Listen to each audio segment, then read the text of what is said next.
Test, ladies and gentlemen, for a closer look at Game 2. Thank you very much, gentlemen. We'll actually get to that replay later in the discussion, D-Man. But for now, let's go back to picks and bans.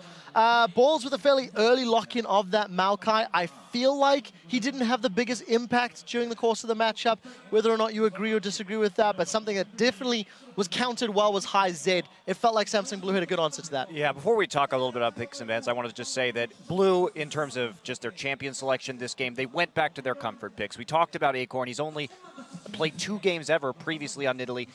Rumble's his most played champion of all time. We talk about Hart. Thresh is his most played champion of all time. Yeah, he had it again this game like he did last game. And of course, Dade is renowned for his TF play. The crowd went nuts when he locked in TF.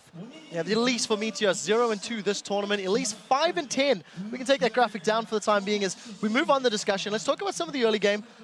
Nowhere near as dominant for Cloud9 this time around. They got those head-to-head lanes once more, which I wasn't necessarily expecting. Crepper, how is Cloud9 playing early game? I think Cloud9 started pretty strong, but something I want to highlight of what Blue did well is their Black Shield manipulation. So we saw it in the bot lane in the first time in a 2v2 where Hart basically flays one target back, fakes the hook on one target, and he will aim it at, so he will force Lemonation to Black Shield sneaky, and then the hook will go towards Lemonation. Yeah, you say that's standard Thresh into Morgana play, but the second time, the beauty really was when Dade teleported bottom, he teleported slightly behind Lemonation, and Lemonation, I think it's like land scares or he was black shielding for another reason, but he black shielded early. Dade waited out, locked in gold card, but then sent out his wild cards, procced the Morgana shield, and then stunned Morg right after. And just the awareness of black shield, not only in those instances, you have it in many other fights, but it's always in these little things, shows that why they're so good at this game, because those nitty-gritty things get me all way too excited sometimes. We've got 2 replays to get to, so Freak will get to yours just after this point. Let's pull the first top lane play up. And Monty, I know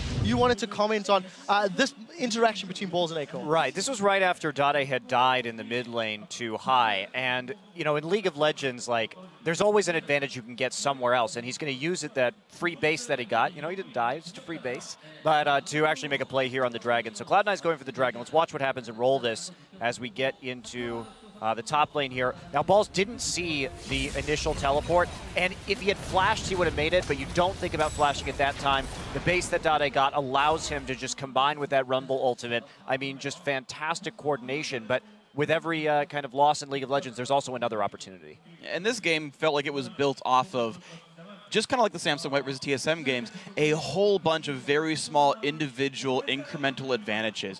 Meteos, you actually heard Danny talk about it, Elise versus Kha'Zix. You've got to make the moves early on. You've got to do more than your opponent. First Blood, good job Meteos. Showing up top, nearly worked out. All the ganks nearly work out, but Dade's there every single time. Or the TP comes down for Rumble in time and turns it around. There were like a half dozen in a row of Samsung Blue just turning it around. And you saw how well Samsung Blue fought with a gold parity or gold advantage, and I talked about that with the last game, like, oh, how close they fought despite the deficit. What I meant was, as soon as they get gold parity, look how strong they're going to be, and you're seeing it here. And just like you said, the TPs that they're using, like we have a replay right now just showing how great Samsung Blue's TP usage was. If you can pull that up, that'd be good. But anyways, I know that feeling, Peter. Like D-Man was saying, Deft is the one who's baiting C9 into all these fights. So you can roll it right now. You can see he's just doing its standard Twitch gank down. But what's not standard about it is just this amazing coordination. Heart's on the right with a Lantern. Potentially, I think Deft kind of misplaced by flashing away from the Lantern. But you see, Acorn immediately TPs in. Dade is right on point with that TF port. And there's no reason for Balls to have chased this Deathmark Twitch. He actually kind of suicided and baited his entire team. Heart with this amazing flash hook, and just everyone just gets cleaned up right here by Samsung Blue, because Acorn's damage at this point is on a huge spike. He's on his Leandri's Sword Shoes spike, and it's just impossible to teamfight this. I think it's just really good to see how well Blue plays in regards to picks. They pick really well, and they respond to picks so well. Dade is always ready to move, even especially when he plays TF, he will always teleport in. And that's what baffled me the most about Game 1. They ran a poke composition when their strength lies around reading the map, reacting to picks, or just picking people off themselves. So I hope, for Blue's sake, that they stick to it. I hope for Cloud9's sake that we see another rendition of the poke comp. Well, very, very strong play from Samsung Blue. They bounced back from a very heavy loss in Game 1. Cloud9 looked rattled in this particular game. Double, if maybe talk to me about the individual misplays we saw that we didn't see in Game 1. What was different this time around? I'm glad you asked that, because I think last game was a really big misrepresentation of how strong Cloud9's early game was. It really snowballed off of that first blood, and Heart had 10 deaths in the first game. This game, he had 0. So they didn't really, were not able to snowball this game off of Heart's missed positions like they were in the first game. And I think Samsung Blue just had a way better picks and bans phase. TF is historically a big counter to Zed because when he's split pushing, TF has that global pressure. All right, so we do have to move on to the social media segment. Earlier in the show, we asked you guys what's been your favorite moment from Worlds so far and why. And we got a ton of great responses. Thank you very much. It was quite difficult to narrow them down, but it was just a brief sample of what you've been saying. From my name is Lyroot, the heart-stopping moment when Fnatic was a hit away from advancing on, had to break out the defibrillator after that one.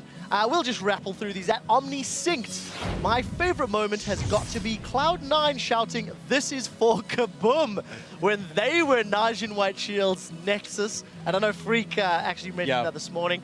And then at Doc Anime, he tweets, Team Solo Mid killing Samsung White in the level 1 invade during game 3 shows that even gods can be killed when complacent. Yeah. I think that's true. Yeah, and we even had a great moment here as well. High going full Sam Fisher. It proved that he didn't have to play AD carry to be sneaky this game. Or maybe that he grew up in San Francisco because he knew how to play with Fog so well. Crepo, you have any... Do you want to carry on? Do you want to carry on? Full ninja? Right, anyways. Yeah, we're all done. Guys, off, boys. thank you for sending those to us. And remember that you can tweet your fellow World Championship fans throughout the games by using the hashtag Worlds.